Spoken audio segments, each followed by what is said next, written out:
จะว่าเพื่อ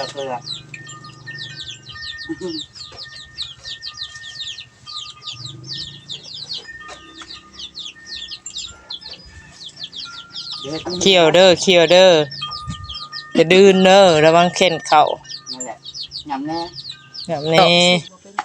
แล้วโทรยังหาสามโมน่ะจะมีเบียกบ่โทรหาแล้วเราบอกให้เอาเขามาหึเพิ่งเลยเอาเขาไปให้ซาโมะแล้วให้น้องมนกินยันเป็นหิวเขาเรากินใช่สละยันไปนอนอยู่บ่อนคุณเล็กบ่จ๊ะ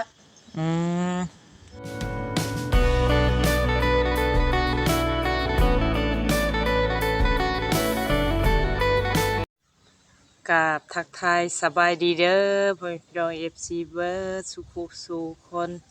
กายยินดีต้อนรับเข้าสู่สอดสนวนสายลุยอีกแล้วพี่น้องพวกพ่อสนวนมานี่ก็อยู่บ้านน้องสุขคือเก่าเด้อพี่น้องก็ทางสนวนก็มีเวียกสิไปผู้รับพี่น้องทางแถวบ้านน้องทงเนาะที่ว่าตู่เก่าน้องทงพี่น้องแถวๆนั่นแหละเนาะแล้วก็ทางนี้ลาเพิ่นสิไปเคสนึงเคสนี้พี่น้องว่าขอความช่วยเหลือนะเนาะแต่ทั้งเฮาก็ว่าพี่น้องได้แต่อัปเดตหรือว่าไทยถามที่ไปที่มาของเพิ่นเนาะก็แล้วแต่ทางพ่อแม่พี่น้อง FC เมตตาหรือว่าเพิ่นเนาะพี่ทางผู้รับในอันนี้ก็ขึ้นอยู่กับเพิ่นจะซอยเข้ามาเนาะพี่น้องทางเฮาก็ได้แต่ไทยถามให้ FC เบิ่งพี่น้องก็รอทางน้องมีเพิ่นมาสู่ทางสนวนเนาะเพิ่นว่าสิไปนำพี่น้องว่าสิรอน้องเพิ่นอยู่บ้านน้องสุโมระหว่างรออีกจักพักนึงแล้วพี่น้องว่าทางญาน้องสุโมเพิ่นเฮ็ดกินเฮ็ดอยู่ให้ลูกให้หลานแล้วบ่ได้วันแนวใดเนาะพี่น้องเนาะทางเพิ่นก็คือว่าแหละข้าวน้ำซ้ำปลาเปิดกินแล้วพี่น้องก็มากลมันก็ยังบ่มีเงินเนาะเจ้าของมันเพิ่นก็ยังบ่ได้เอาเงินให้พี่น้องจังได๋ก็พุ่นละเข้าไปรุ่นไปส้มน้ำกันพี่น้องโดยเนาะจังได๋พี่น้อง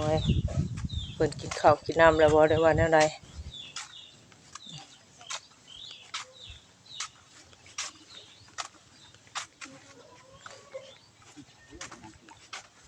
ไปกินน่ะบ่บัดนี้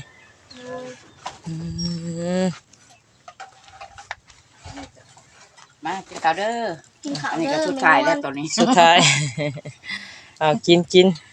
เส้นแซ่บทุกคนกินเขาบ่กินน้ำดอกอาหารแซ่บไข่ยังเคยคือเดืองคักแท้ไข่ไก่สดโอ้ไก่สดนี่เดืองคักอันนี้เนาะสบายดีโดยกินได้ซะสบายดีแล้วบ่กินละกินโอ้ยเนาะกว่าสิได้กินของแซ่บบ่แม่นง่าย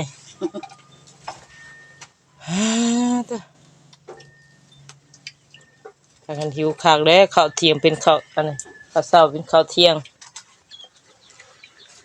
เป็นไรข้างหลังแตงหมากโมหมากส้มโอข้างออกฮะเหลืองแตงโอ้กำลังเป็นดอกมีในมันอยู่บ่ในตัวบ่ให้แตงแหละแตงเข้าหมดแล้วออกหมดก็มียังว่าปลูกต่อเนาะโดยจะหาเอาอยู่มาปลูกกินไผ่มันเด้อไผ่มันทางไผ่ทางมันบ่มาหน่อยอยากเลยล่ะเอ้ยเอาหมดเลยนะฮะมาอยากเขาบุกไปทางใดนอนลูกจะหนีไปนอนอยู่หันเป็นนั่งประมาณนี้ล่ะเบิ่งเสือเขาลองเบิ่งลูกไปพวกหมดชวนมาครับนึกเสือจะว่าเสือ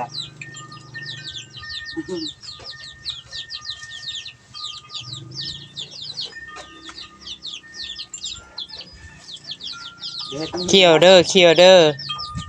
จะดื้นเด้อระวังเข็นเข่า นั่นแหละยำแน่ แบบนี้ คอยตัวให้ไปโรงเรียนนะ รักษาทุกคนแน่ เป็นหยังเลย ไปบ่หูมา อ้าวตัวบ่ฮู้มาบ่แม่นลงทางมาบ่ นั่นแหละลงทางมาแล้ว โอ้ลงทางมาบ่เป็นหยังถามมาลงทางไหนก็ถามเพิ่นอยู่หั่นแหละ ไปทำงานแล้วน้ำใส่น้ำครัวนะ อืม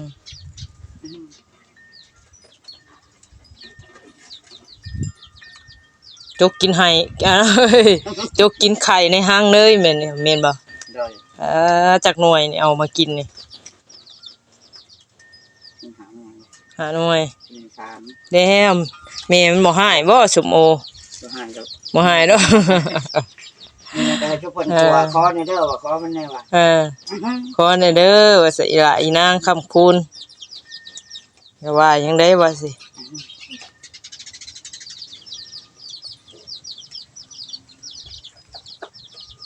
เป็นยังคือตึง ยำเขียวเจ้าของเด้นี่ ยานอยู่ โอ้ยยำซบนะค่ะค่อยกินละค่อยกินอยู่แห้งดีน้องเนาะเนาะเอาค่อยกินค่อย นี่ ยำ นั่นคือชุกหลอกกับเฮาสิชุกกับเฮาสิชุกเฮาสิชุกอันนี้ก็พออันนี้ ค่อยกินค่อยยำเพิ่นอยากซอยมือซอยหยังเจ้าหั่นแหละดีแล้วลูกหลานอันเฮ็ดดุเฮ็ดเวียกเฮ็ดงาน ถือว่าดีเด้หายาก ว่าจะชุกก่อน ก็บ่อยากให้เฮ็ดเอากินซะละเอ้ยรอทางอันเอาตามสวนเอาโลน้อยเอาชุกมัน รอทางน้องเมย์เพิ่นมาเพิ่นเอาไว้เพิ่นว่าออกมาแล้วเนาะแต่ว่ายังบ่เห็นข้างนอกมันก็กินข้าวน้ำซ้ำปลาคาเบิดเพิ่นพี่น้องเอ้ยจักสิช่วยน้องเพิ่นได้จังได๋ทางสนองก็เนาะ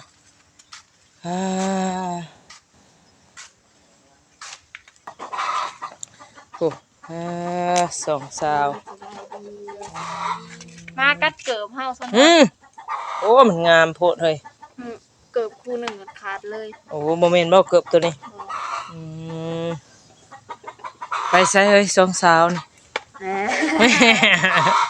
ไปเที่ยวใช่เฮ้ย เหมือนไปสิเที่ยวซะ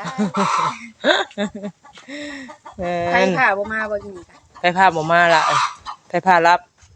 สมโอน้องเลาะนี่ไปพารับหน่อยน้องละเปิดพยายามเปิดน้ำเด้อน้ำบ่มาไฟบ่มี ลืมเสียบน้ำใส่แท่งน้ำ อ้าว ตายแล้ว ตายรถโอ้ยแมลงพูนมันมาเสือเอ้ยนี่3-4 โมงแดงมันมาโลตอนนี้ยังบ่มาเด้อนี่เขาระงับเด็กมันงดอยู่แล้วมันอากาศเย็นผมปล่อยภัยมาวันเสาร์เดย์วันหยุดวันหยังวันพักผ่อนหยุดเบิดทุกอย่างเสียงไก่กระตากกระตากรถกระแตกแดดซำเนาะล่ะอย่างเด้นี่ทีมอยู่ว่าครีมหน้าขาวบ่นี่ เอาคิม บำรุง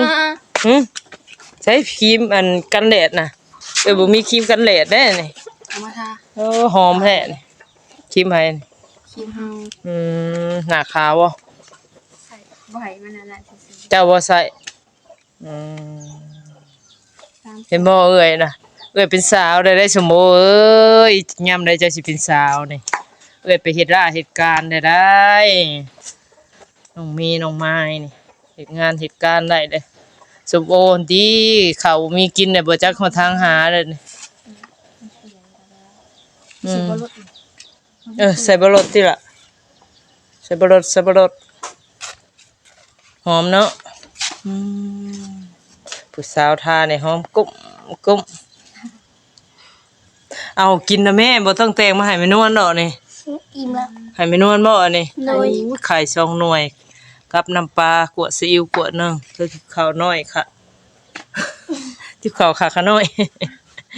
ทิบน้อย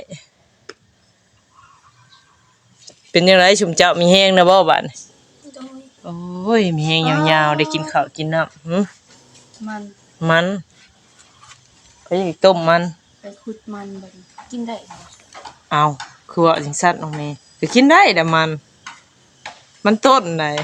บ่ได้ ฮะ มันโตเขาเจ้าอันขุดไปขายที่นี่ กินได้คือกัน แต่กินบ่หลาย ที่กินได้บ่ได้มันสิยังท้อง ญาตินี่แหละ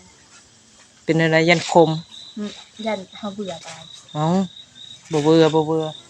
เฮากินได้มันตัวหนึงนะมันแบบนี้แล้วแต่ว่ามันเป็นมัน อื ตัว มจะบ่ได้ล่ะบ่ได้ไปเฮ็ดเวียกต่อบ่ ไป จักหน่อยบ่พักผ่อนก่อนมันแดดมันเอา ดุเนาะกันน่ะสิดุ อืม โอ้ยถ้าเฮาที่ยามอันหน่อไม้ซ้ำ อืม สำนวนบ่เห็นเฮาดอกบ่เห็นหน้าเฮาดอกในเฮือนน่ะ นี่นะ โอ้ไปแบกหน่อไม้อยู่ในป่า ไม่หยัง หน่อไม้ไร่หน่อไม้บงหน่อไม้ป่าเบิด อยู่แถวใด แถวผู้แถวโคก แถวบ้านมันไม่เท่าบ่โอ้ ไปใส่คอ ไกลบ่ ไก่ โอ้อยากไปหานี่ยามพ้นสิไปหานำก่อน อืม ไปถ่ายคลิปให้คุณแม่ฟ้าลุงเบิ่งแหละ หมุนป่าหมุนดอนบ่ เมื่อก่อนนะกะพากันต่อยกินทางเพิ่นทางมิ่ง จะฮู้ว่าไผโทรหาข่อยเมื่อเช้าน่ะข่อยละว่าสาวใส่เด้นี่คือใส่ชุดงามแท้หน้าอันน่ะโพสต์ไฟล์อันน่ะเฟซเพิ่นเด้ โดย รับได้ฮู้ว่าไม่เท่า โอ้พี่เฒ่าโทรหา ผู้ใดตั้งใส่มันเพชรเก่าซะโมติน่ะ ของสมุก เราว่าสิโทรหาซะโมเราว่าไปตามเอื้อยว้ายสำนวนบ่เราว่าขอโทษเด้อเราว่าไม่เท่าสิโทรหาซะโมเราว่า โทรหาจังได้โทรศัพท์ไปยืมลาวน่ะ ยังล่ะยังน้องมี เมื่อคืนเอาเลยอ่ะ จักอันเอื้อยได้ยินเขาว่าเด็กสิงห์เด็กเสือบ่เด็กสิงห์ เมื่อคืนน่ะเท่าไหร่ก็เละมันอะไรอ่ะ เป็นอะไรถึกเด็กบ่ บ่ไปถึงเลข ได้สิเจ็บเปล่า แม่ โอ้ยเนาะ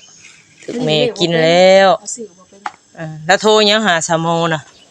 จะมีเบียกบ่ โทรหาแล้วเราบอกให้เอาเขามา หึ เพิ่งนั่นแหละเอาเขาไปให้ซะโมงแล้วให้น้องมนต์กิน อืม ยันเป็นหิวเขา เอาเรากินใช่สละ ยันไปนอนอยู่บ่อนคุณเล็กบ่จ๊ะ อืมได้เนาะไปนอนในได้นะ น้องว่านอนอยู่ในกองกันอยู่ในเล็กนั่นแหละ มันมีบ่ มี มีแคมป์ ว่าบ่เป็นแคมป์เขาเอาไม้มาแบบอันนั้นกำแพงเนาะเขาเอาไม้มาต่อใส่แล้วเขาก็เอาพุดไม้ดิ อืม ปกทางเทิงนะเขาก็นอนอยู่ อืม นี่คือคนป่าคนดงนั่นแหละเขาปกนะมันบ่มีกระตุกกระอิหยังดอกเอาไม้มากางใส่เขากับ ชั่วโมงเราก็นอนบ่กับลูก นอนมันน่ะเรายังนอนกับผัวเรา ปา ที่ ตุ ไปนอนสองคน อืม เขาบ่ญาติเด้บอกนี่นะ เรากลับคืนหาผัวเราแล้วบ่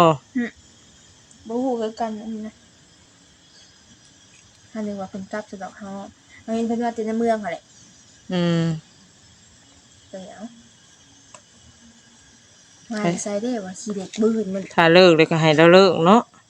กลับคืนไปหาเขาเด็กคือว่าน่ะ กลับคืนยังไงเขาก็สิว่ามึนอีกเด้อล่ะ เขาสิว่าเขาสิว่าเฮาปะเขาบ่ได้ มึนแท้บ้าอันยาแล้วก็ยังกลับมาอยู่ อืมไปเฮาไปเวียกเฮาบัดนี่ ด้วย ลุย ไป ป่าว่าจ้ะตอนนี้11:00 นเนาะ ด้วยก็ทางสำนวน หึ ว่าออกก็สิว่าออกซ่องเจ้ามีทาง FC เด้เพิ่นอยู่ทางเซโนเพิ่นโทรมาเพิ่นว่าให้น้องเมย์น่ะไปอัปเดตเฮือนน้องน้ำใส โอ้คนซีโน แม่น เพิ่นเป็นพี่น้องญาติเดียวกับน้องน้ำใสบ่ บ่ฮู้เพิ่นว่า FC FC เพิ่นอยากเห็น แม่นเพิ่นว่าไปอัปเดตให้เบิ่งแหน่แต่น้องเมย์ก็เลยว่าบ่มีคนเลยน้องเมย์บ่กล้าเข้าไป โอ้ก็บ่กล้าคือกันแน่เอ่ยคือ ญา ล่ะ ติเขาสิว่าเฮาไปลักนั่นลักนี่หันนะ แม่นถึกบังเอิญแบบโจรขโมยบ้านขึ้นช่องแล้วว่าถึกบังเอิญเฮาไปน่ะเห็นแต่จูนั่นแหละเข้าไปเอาอีกแล้วเนาะงานเข้าแล้ว เมย์ก็บ่กล้าเข้าแน่ รับไปไสเจ้าผู้ฮู้ข่าวอยู่บ่แม่อันแม่เฒ่าน้องน้ำใสน่ะ คือว่าเฮาบ่ฮู้เลยน้องน้ำใสก็เพิ่นบ่ได้เข้าโรงเรียนที่เพิ่นเมื่อบ้าน เมื่อบ้านอยู่ไสเลย เฮาบ่ฮู้ อืม พูดแล้วน้องน้ำใสตั้งแต่มื้อบุญเพิ่นเข้าไปเขาไปถ่าย แต่เอ้ยได้ยินแว่วๆว่าทางแม่เฒ่าเราบ่สบายบ่ แต่ส่งสิแม่นเลย แล้วพากันเมื่ออันบ้านเกิดเมืองนอน โดย อยู่เวียงแม่นบ่ได้ยินว่าอยู่เวียงได้เอ่ยบ่เราเป็นคนเยี่ยงบ่เราเป็นคนเวียงนะแม่เฒ่าน้องน้ำใสโอ้เอ้ยจะกลับเมืองเวียงพุ่นละแต่ว่าพวกเราเป็นคนอันนี้เนาะคนบ้านพนชิมบ่ไทยสวรรค์บ่ก็เป็นคนบ้านพนศิลป์แบบแบบสำเนียงคือบ้านพนศิลป์เลยบ่นั่นก็ไทยบ้านพนชิมบ่นั่นก็อยู่สวรรค์นี่แหละผัวเราแต่พากันมาอยู่นี้แต่ที่นี่แหละเฮือนซานล้านแป้นนะเท่าที่เอ้ยกายไปกายมานั่นคือว่าไม้อีหยังก็เขาตอกแน่นมาเลยเราอันมีคนเขาไปนี่เขาไปอนามัยได้ไผหรือว่าเราขี่รถใหญ่มาเราขายให้เขาแล้วบ่ก็ส่งสิแม่นเขาบ่คุณแต่ว่า2คนเมียนั่นหาคนบ้านพนชิมเนาะโอ้เพิ่นมาอยู่ใหม่แล้วบ่ก็บ่ฮู้บ่มีไผฮู้เด้อเนาะว่าเราไปใส่ก็บ่แน่ชัดก็ได้ยินแต่เขาเว้าแต่ว่าบ่ฮู้กกปาสาเหตุเป็นอะไรนะเราจึงโยกย้ายแล้วว่าเรากลับเมืองบ้านเกิดก็บ่ฮู้ตัวนี้ได้ยินแต่ว่าเราบ่สำบายไม่เท่าน้องน้ำใสล่ะก็ได้ยิน FC นะโทรมาก็เสียงคือคนสวรรค์คือคนเซโนนี่แหละอยากเห็นฉันบ่โดยอยากเห็นอยากหยังรีวิวให้เบิ่งแหน่ประมาณนี้บ่โดยเขาไปเบิ่งนี่จ้ะหรือว่าเพิ่นเป็นญาติพี่น้องก็บ่ฮู้เนาะเพิ่นอยากเห็นเฮือนเห็นชานบ่ไปเฮาไปเวียกเฮาบัดนี้มันสิค่ำสิมื้อเนาะไปหาทางเอละมานี่พี่น้องเอ้ย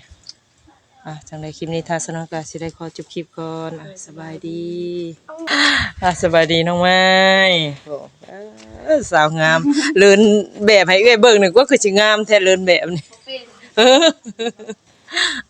พ่อน้องเพิ่นว่าอยากน้องเพิ่นพี่น้องเอ้ยในคลิปนี้ทางสนองก็สิได้ขอจบคลิปก่อนเนาะฝากพี่น้องเด้อ FC เบิดสุขคนอย่าลืมกดไลค์กดแชร์และกดติดตามให้ทางสนองนี่เด้อเนาะเพื่อมีกำลังใจสู้ต่อเนาะโดยจังได๋ทางน้องสิมูก็แม่นอนกลับป่าเลยล่ะเด้อถ้าได้ไรก็แม่นอนสิเข้ามาหาใหม่เด้อโดยกลับป่าเลยล่ะเด้อโดยสำหรับคลิปนี้ไปแล้วเนาะขอกล่าวคำว่าสบายดี